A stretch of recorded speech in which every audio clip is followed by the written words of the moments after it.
Godzilla Kong: The New Empire is only days away from theatrical release, but first we're going to do one last quick review over some of the footage revealed in the latest trailers. Except this time we'll be dividing this breakdown by each Titan that will appear in the film, starting with number 1, Godzilla. That's right, it's no secret at this point that we'll see the G-Man take many forms in this film, from his normal state to blue supercharged state to his evolved and supercharged pink state. This state will be covered in more detail after GXK is released. So here's your reminder to subscribe to not miss these future episodes. Godzilla in these clips, especially the ones where he's running, imply that Godzilla will brawl more than any time we've witnessed him before. Note that even in his pre-evolved state, we see Godzilla take on Titanus Shimo, and look closely. Godzilla literally jumps and shoulder checks her in the face. Now is a good time to make a little parenthesis here and talk about Titanus Shimo, who in her last appearance did not have this reddish coloration, but rather graying brown with hints of yellow. What happened? We'd like to think that just like Godzilla, Titans tend to go through some sort of evolution that allows them to adapt to different situations or environments. Scylla, between KOTM and GXK, has spent most of her time underwater, not in a desert like in 2019, suggesting that this crab-like coloration, including a membrane between her limbs, was a result of her body adapting to an aquatic environment. Godzilla will encounter Scylla in this film, and, well, our money is on the wielder of atomic breath. Speaking of which, new information that has surfaced on Godzilla's pink form suggests that this Titan is now many times more radioactive than its previous form. Why is this important? In many cases, levels of radiation and temperature tend to correlate, meaning that this pink atomic breath is much hotter and more powerful than the blue atomic breath. So, if Godzilla were ever to negate the effects of Shimo's climate-changing ability in the atmosphere, something like this will be required. But where did Godzilla actually get this energy from? In this clip, we see Godzilla emerge with his new pink form, but we'd like to think Godzilla didn't get access to this without a fight. There's absolutely no way another Titan didn't also notice this crazy energy source. This clip shows what may be the eye of another Titan who got here first. Godzilla shoots his atomic breath at said threat, and once again, Godzilla would have to come out on top. As you can see, the G-Man in this film will probably make up for all the kills he didn't rack up in the last installment. Number 2, The Great Apes. This film will feature many apes. Let's start with Kong, who, as we already know, got a really big upgrade. We've explained this beast glove already in a previous episode, but since then we've been witnessing many clips showcasing the sheer power of this new weapon.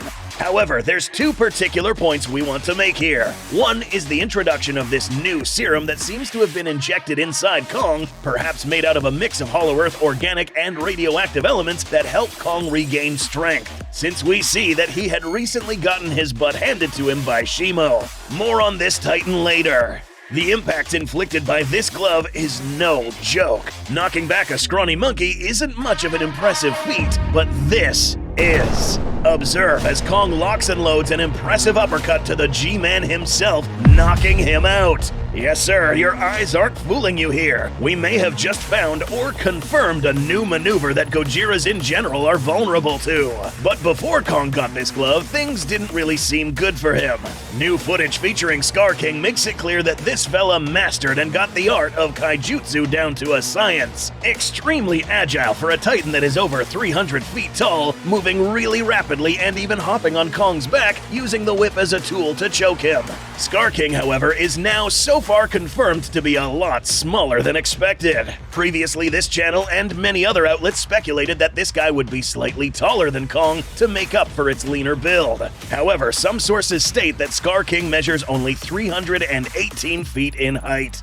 In these clips, we see that Scar King is in fact considerably smaller, both in height and in mass. Fully stretched, however, as seen in this clip, they look more or less the same. This height may be a result of Scar King's hunched posture. Regardless of size, we see that Scar King here is holding Kong's axe. Going back to Kong's first encounter with Shimo, we find that Kong lost this weapon against the Frost Wielder, with Scar King taking possession of the axe shortly after. Here we see Scar King tear through what seems to be a protective membrane that protects the Hollow Earth human civilization. Behind him, we see more of the great apes that make up part of his army, including some of his own personal henchmen or generals that rank directly under him. Other clips that have surfaced show them actually chasing after Kong after the Shimo incident, with orders to recapture or kill him after escaping. And we also get a little fun clip of one of them falling into a trap, probably fabricated by Kong. These guys would also chase after Zuko, the scrappy mini Kong who is allegedly not meant to be the cute furry monkey everyone expects him to be. On the contrary, this fella fights back, showing up in many other scenes displaying his fearsome nature. Imagine how much more brutal this guy will be when he grows up. These past trailers imply that Kong and Zuko will eventually develop a father-son relationship, with Kong adopting him as his own, giving him what he himself did not have when he was a newborn. By the way, this clip shows us how warbats are actually quite numerous, traveling in packs and feeding on what could either be psycho vultures or hellhawks seen in the previous film. Number 3. Shimo. Ever since our latest episode discussing Shimo, we've had an opportunity to not only see more shots of this titan, but also see its full body. Size-wise, this is an animal who is definitely much larger than Godzilla in terms of mass, dwarfing all of the great apes, but somehow under the control of Scar King.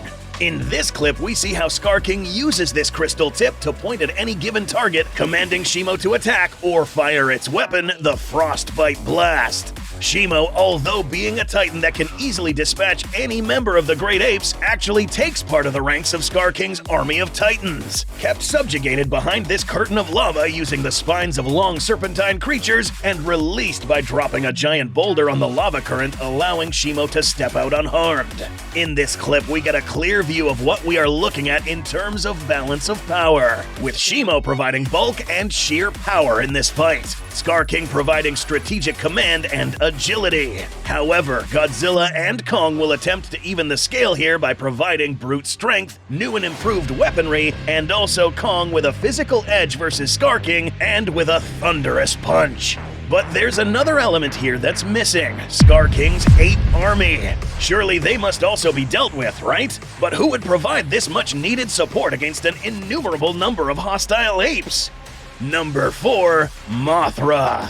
That's right, ladies and gents, this new recent trailer gives us clear confirmation that Mothra will have a critical role in this film.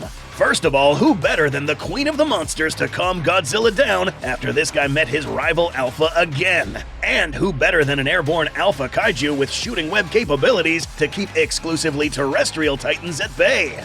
This titan is capable of a lot more, her God Ray ability being able to disorient other titans, and perhaps other abilities we aren't even aware of yet, now that we have seen Mothra in the Hollow Earth for the first time. These abilities would be enough to handicap many great apes in a short amount of time. However, time will tell if the wonky effects of Hollow Earth gravity will nullify Mothra's airborne ability. She will be a lot more agile and capable of maneuvering at will, unlike a giant flying monkey flying through midair with limited control over its trajectory.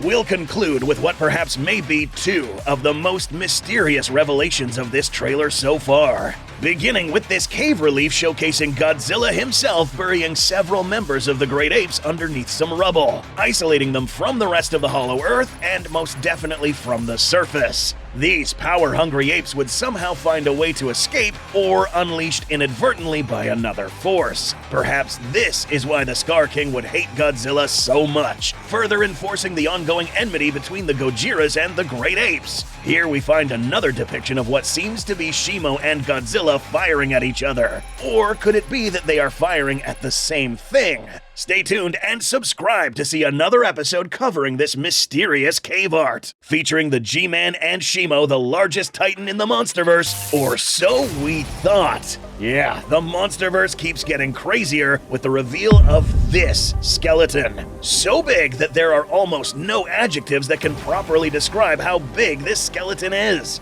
Yeah, this one will be pretty hard to explain. Given that the entire length of this animal is well over a mile in length, the size alone would likely establish this thing as the most powerful titan of all time. An animal way too big for this universe. So, before we throw any outlandish theories out there, we'll wait until this movie is released, and then you need to make sure to come back for a more detailed explanation. That being said, we can't throw out the small possibility that this may just be one gigantic bridge carved out by the Kongs in the shape of a skeleton. But it's equally likely that this was probably a living creature, the equivalent of what a sauropod or a whale would be in comparison to humans. There's a lot more to uncover here in the Hollow Earth. So again, subscribe, like this video, and strap on because the fun has just begun.